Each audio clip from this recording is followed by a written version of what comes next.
Hi everybody, it's Marissa from the Duxbury Free Library and Beep Beep. And we are here with the third and final episode of How to Compost for the Absolute Beginner.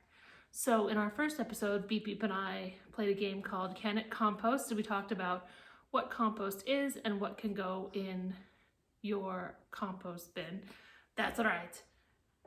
I was very good at the game, friends, if you remember. And then in our second episode, I talked about how you need to have an indoor compost bin where you're gonna just hold your material until you put it in your outside compost bin. And I built one, meaning I drilled holes in a trash can. And I showed you where I decided to put mine, and we gave it a good start, right? That's right. So today we are going to talk about how composting is beneficial not only to your plants, but also to the planet. But before we do that, we're going to look back at some of the composting we have done up until this point.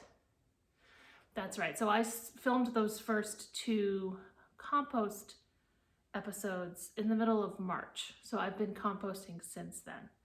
And we're gonna take a look right now, aren't we? That's right. We are going to take a look. We are going to go back in time. So let's see where we are until now.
So do you think we've done a pretty good job so far, Beep Beep?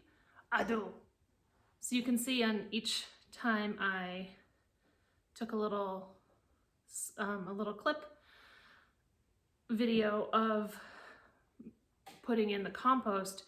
I would put my kitchen compost, which is mostly green, so food scraps, vegetable scraps, etc. And then I would put in a layer of brown. So we did leaves, and then the yard got cleaned up. So now we're doing, I used a cardboard egg carton, some cardboard tubes.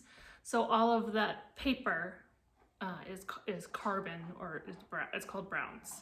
And we talked about greens and browns before, haven't we? That's right. We have covered the greens and the browns and how it all works together. So we're actually in a minute gonna go take a look at it as it stands at this point. That last clip was filmed not too long ago, but I'm gonna go visit the compost bin and then we will wrap up. But before we do that, we are going to talk about how is compost beneficial to the planet. So for this, I'm gonna do a little demonstration. So Beep Beep, can you cheer me on from the sidelines for a minute? Yes, I shall. All right. So your trash, let's pretend that this pillow is your bag of trash. So it is, if you're not composting, it's got your veggie scraps and your any cooking stuff, leftover pasta, you know, the mysterious things you find in your fridge. So that is this pillow right there. And now we're gonna pretend this couch is the landfill. So now it's in the landfill. And this pillow is somebody else's bag of trash. And this one is someone else's. And this one is someone else's. and so on and so forth. It's a big, it's a very small scale representation of what happens in a landfill.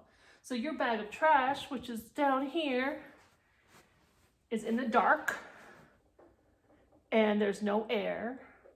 So the materials in it are not breaking down properly. Now I'm going to move the pillows back so I can sit back down.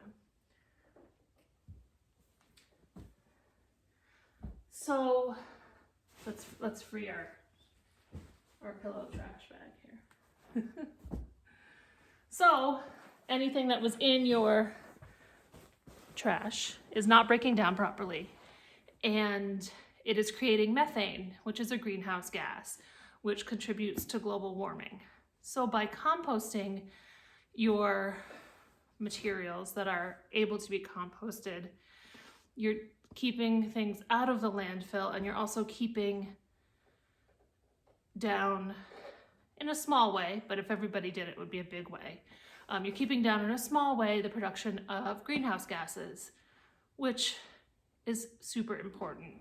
So I just wanted to give you that little demo because I thought it would be a good visual to sort of understand what happens even if you have things that can break down in a compost bin, in a trash bag. They're not going to break down properly because there's no light and there's no air. So I found a statistic when I was researching this that over 60 million tons of food scraps and yard trimmings, which can be composted, end up in landfills in the United States every year. That's a lot. So these materials could be broken down in a home compost bin, and it would free up landfill space, and it would not produce methane. So I thought that was a pretty interesting statistic. And so we know it's good for the planet. How is it good for your garden? Well, compost, when it is incorporated into your soil, will help loosen up. If you have a very clay heavy soil, it'll help loosen it up. And if you have a sandy soil, it will help that soil retain water. So it'll keep things wetter longer, as opposed to the water just draining away. And your plants will grow bigger and stronger and more beautiful, because it's really giving your soil a boost, and all those microorganisms that are working to break down your compost will then go back into the soil and work their magic that way as well. You can also use it on your lawn if you want to, and just like as a top dressing, and it will, since it's going to help retain the water, it's going to keep your lawn greener. So I wanted to give you a few last notes before we go out and check the compost bin. And just a few things that I think were, sorry, I have my notes next to me, that's why I'm looking off the camera. A few last notes about composting, and Beep Beep's gonna help me. So, Beep Beep, did you know that there are places that will do curbside pickup of compost?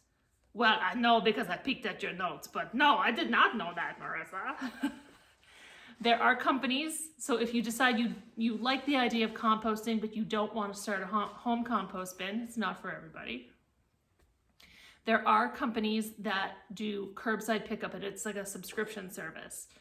I looked up one, and I'm not here to promote any company or product, but I did look up one that serves New England. It does not currently serve Duxbury. But if you and a whole bunch of your neighbors expressed interest, you could contact them, and I'll let you do that Googling yourself. But know that it is an option, and in some municipalities across the United States, they do have like your blue bin for your recycling, and then your trash bin for your trash, and then your green bin for compost. So I think that's pretty cool, and hopefully more municipalities, it's mostly larger cities, will start doing that. Also, a couple things to be careful about: composting weeds. If your compost is not, so when everything breaks down, it heats up. When you put weeds in your compost, if it's not hot enough, it won't kill the seeds. So you don't want to put in like a dandelion that's gone by, because then when you spread your compost, you might be spreading weeds around. Now, I think dandelions are pretty, but I don't think it would be popular for people's gardens necessarily. That's right, not everybody likes dandelions. Couple other things. You might just want to leave weeds out altogether, just to be on the safe side. A couple other things. If you have access to manure of herbivores, so sheep, cows, horses, chickens, you can put that in your compost. It is a good source of greens, which is nitrogen. That's right. It can be really, really nitrogen rich though, so you really want to balance it out. That's if you have a big bin and you have access, or maybe you have a home chicken coop. Just know that it's good. It can be put in compost, but you can't put in any waste from cats or dogs because it might carry pathogens. I think I may have covered that before, but I just wanted to additionally make a note. 2 more things, then we're gonna go look outside. Cardboard is carbon rich, which means it's a brown. It's a brown. And I saw on the news several nights ago on the news at 7 o'clock on CNBC that there has been a 30% increase of people getting things shipped to them in cardboard boxes because of the pandemic. So fewer people have been going out, and it's convenient, and it was just easier and safer. Cardboard can be composted. It can also usually be recycled, but you can also, if you need some browns for your compost bin, you just need to make sure it's in small pieces. So that's a great way to reduce the burden of cardboard recycling. And last thing, this is newish, but you sometimes will go to a takeout place and get silverware that says it can be composted. Be careful about that. I was reading about this because I was like, that's a great idea. You know, you just put your plastic fork, your compostable plastic fork in your home compost bin. Unless it is packaged and it says it can be composted at home, it cannot. So it's for larger industrial composting facilities like curbside composting companies, because your home compost bin won't heat up enough because you don't have the same volume of materials probably as an industrial composting facility. Beep beep, did I cover everything? Let me take a look at your notes. Yes, it appears you have covered everything. And I have put a lot of links in the description of this last episode because I just wanted to try and cover everything I hadn't covered, but not talk at you for 45 minutes. I found that the Spruce is a website that I got a lot of good information from, the EPA, Earth 911. So there are links. There are also some links to some website out of British Columbia about their composting, etc. So I've covered a lot pretty fast, but please, if you're interested, you can visit those links. You can do your own research, and we are going to go outside and take a last look at the compost bin that we started a little over a month ago, right, Beep Beep? That is right. We are going to go. Well, I think that the kitchen compost needs to be taken out probably. And we are going to go do that and look at it and finish up. Right, do you want to say goodbye? Because I don't want you to accidentally drop you in the compost. No, no, is my biggest fear. I told you metal can't be compost. Oh, that is true. But I'm gonna leave you here, and I'm gonna take everybody out to the compost bin with me. Okay? Okay. It was nice to talk to you again, everyone. Happy composting. Hi, everyone. We are here outside. It is a nice day. And we are going to look at the compost and just sort of wrap up this series about composting. I realize my outside light is on and I don't need it, so that's a good reminder for me. I'll have to remember to turn that off. Okay, so let's take a look.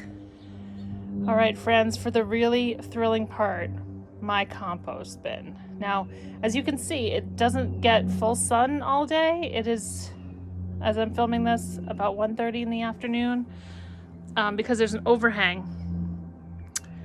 So what I like to do sometimes is just spin it 180 degrees, so then this side is over there, just so the heat gets distributed evenly. It really, in the long run, it's gonna break down. So let's take a look inside. Now, doing this with one hand is a little tricky, but it's easy otherwise. So my bungee cord just stretches across. So I'm just gonna unhook it. And these steps are so convenient. Just leave it on the steps. And we have some compost.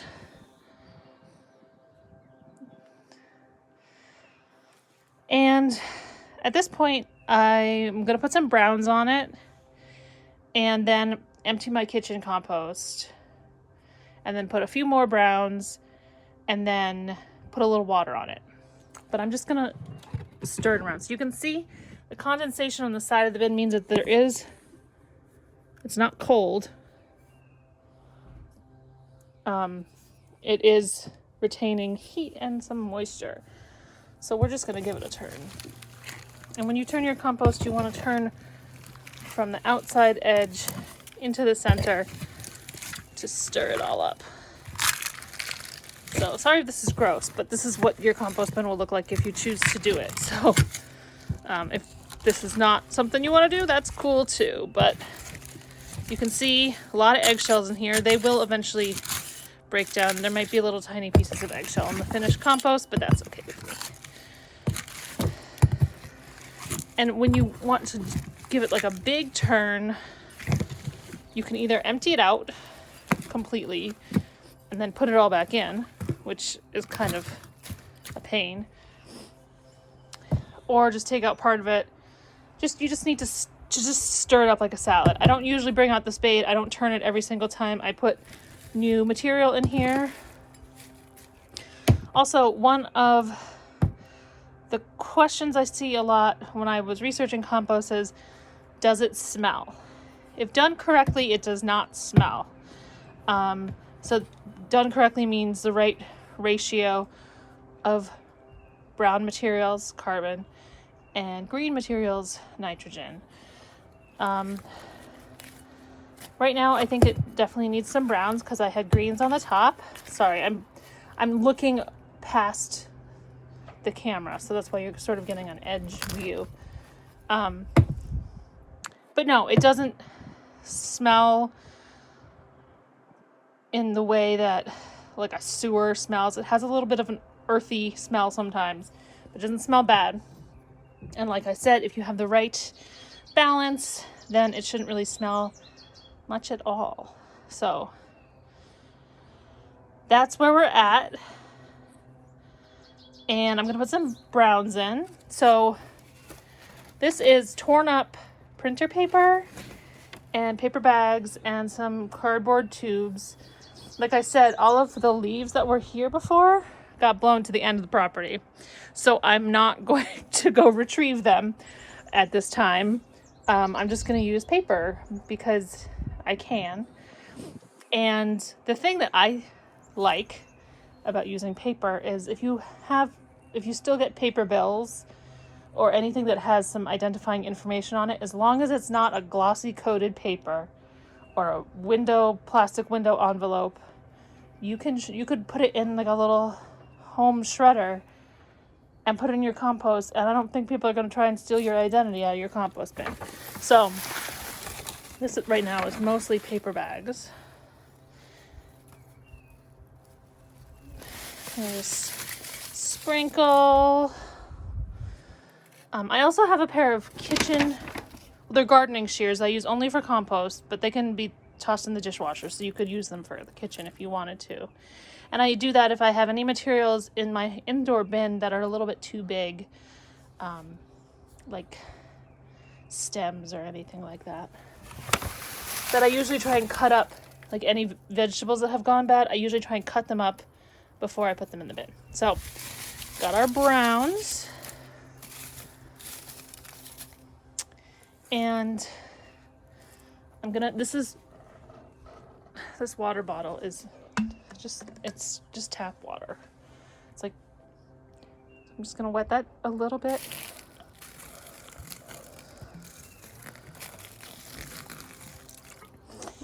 And then I'm gonna empty my kitchen bin down here. So we like eggs. We got some sweet potatoes in here, a lot of good stuff. So pardon me, I'm just gonna try and empty this with one hand. Ooh, it's a little stuck. There we go.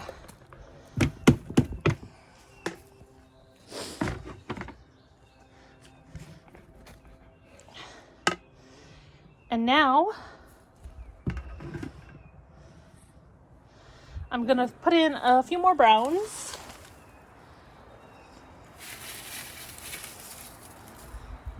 Now I have said paper towels that have just been used for like water or something are fine in the compost. They count as a brown, so I don't need to put in as much paper or leaves or whatever since I've done that. And I find it really handy is that right now I'm gonna water that down again, but I'm gonna use the hose water. So I just take my little bin, fill it up, not all the way, just fill it up a little bit, swish it around just to get that remaining, lettuce leaf off the edge. And then wet this down again. Not too wet. I have more water in this bucket than I need, so I'm just gonna pour the rest out on the ground. And that's it. So that is where we're at with our compost. And I hope you have learned about this and enjoyed it. Happy Earth Month. Hope this has given you, if you don't decide to do compost, obviously that's fine, but hopefully it's given you a little bit of information that you didn't necessarily already have and shown you that it's pretty simple to start a home compost bin if you're so inclined. It's a great way of helping the planet, helping your garden, or if you don't garden, just an easy way to break down organic material in a way that is just a little bit better for the planet. So it's not in a plastic bag releasing methane. It is just breaking down in the air with the help of a little occasional water and whatnot. So thank you for watching this series, and I hope you enjoyed it. And let's see, as of right now, the library is open for walkthrough service. So I hope to actually see you soon, and you can come on by and take a quick browse and pick up any holds you have. And if you are interested in composting, you can research some materials and get some of those on hold.